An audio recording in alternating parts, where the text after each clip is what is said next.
नमस्कार बच्चों, आप भिन्नों के बारे में बहुत कुछ अब सीख चुके हैं। आपको पता चल चुका है कि हमारी आधी जो है ना, एक का दो बराबर हिस्से करने पर हमें आधा मिलता है और आधे को ऐसे लिखते हैं।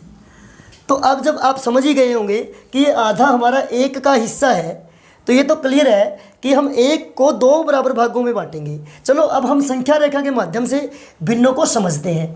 जैसे यहाँ पर ये एक है हमारा, ये दो है, ये पूर्णांक में भी आप कर चुके हैं ये संख्या रेखा पर दिखाना। तो परंतु इसमें हम भिन्नों को दिखाएंगे संख्या रेखा पर। वो कैसे? देखो, जैसे ये एक, ये आधा, आधा क्या आएगा, इसके बिल्कुल बीच में आएगा ना, तो इसको दो बराबर भागों में हम बांट लेंगे। तो जो यहाँ पर ये लाल निशान लगाया हुआ है मैंने, इस लाल जो निशान है ये कितने को शो करता है? ये इसका हिस्सा कितना है? ये 1/2 भाग है हमारा, आधा हिस्सा ये, आधा हिस्सा ये।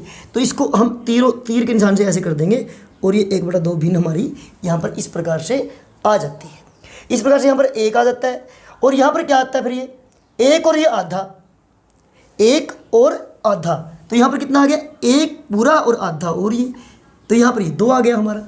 ये जो दर्शाती है हमारी एक सही 1/2 को दर्शाती है।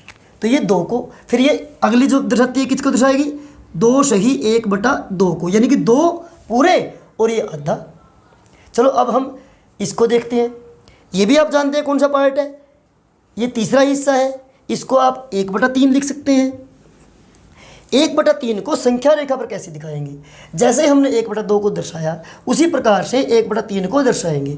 1/3 को दर्शाने के लिए हमने 1 के 3 बराबर हिस्से किए, इसी प्रकार से 1 के 3 बराबर हिस्से कर लेंगे। एक हिस्सा ये, एक हिस्सा ये, एक हिस्सा ये, और जो यहाँ पर ये तीर का निशान लगाया, ये जो इतना हिस्सा है यहाँ से यहाँ तक का हिस्सा है, ये 1/3 भाग को दर्शाता है। तो इस प्रकार से संख्या रेखा पर हम 1/3 भाग को लिख सकते हैं।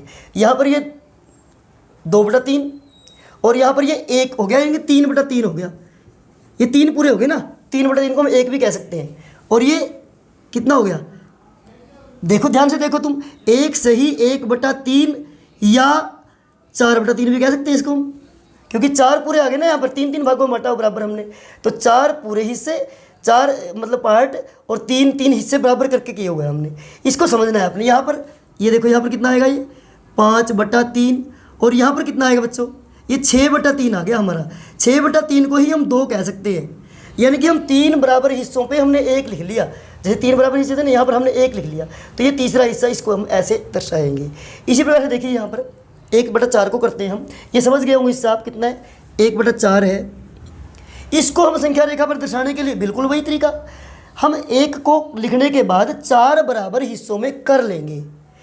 अगर हम इसको दूसरे तरीके से कहें, मैं एक तरीके से और कर सकता हूँ इसको। किस तरीके से कर सकता हूँ मैं करके दिखा रहा हूँ आपको। 1 2 3 4, ये 4 हो। यहाँ पर हम 4 बराबर पे हम 1 लिख लेंगे। समझने वाली बात है, 1 लिख लेंगे यहाँ पर। तो ये जो हिस्सा है हमारा, ये जो पार्ट है, ये जो पार्ट है हमारा, इतना एक का ही पार्ट है ना ये, इस पार्ट को हम 1/4 कहते हैं, इस हिस्से को। इसी प्रकार से मैंने यहाँ पर 1 के हिस्से किए हुए हैं और इस हिस्से को हम 1/4 कहते हैं। अब दोनों तरीके सही हैं आपके, या तो आप 1 को 4 बराबर हिस्सों में कर लीजिए, या आप 4 पे ही 1 लिख लीजिए। ये ज़्यादा आसान पड़ता है आपके लिए। 4 बराबर करके उसके बाद 1 लिख लो, फिर आगे 2 कहाँ लिखेंगे आप?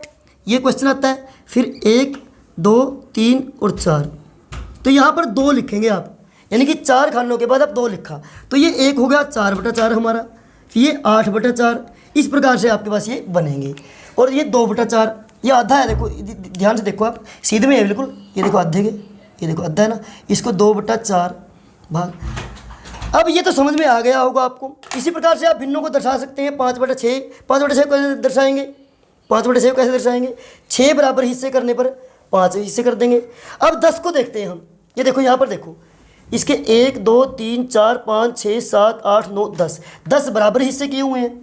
तो मैंने यहाँ पर देखो 0 और 1, इसके कितने बराबर हिस्से कर दिए? 10 बराबर हिस्से कर दिए। तो इसमें 7/10 कहाँ आएगा? 7/10।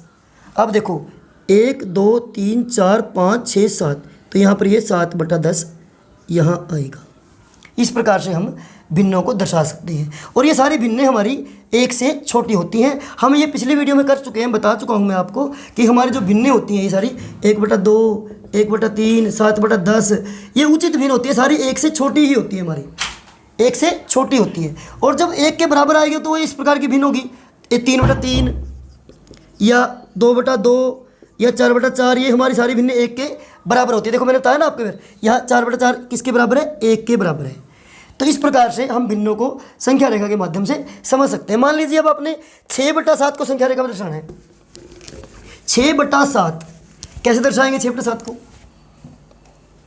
6/7 को संख्या रेखा पर दर्शाओ। तो यहाँ पर बड़ा आसान है, एक संख्या रेखा बना लो।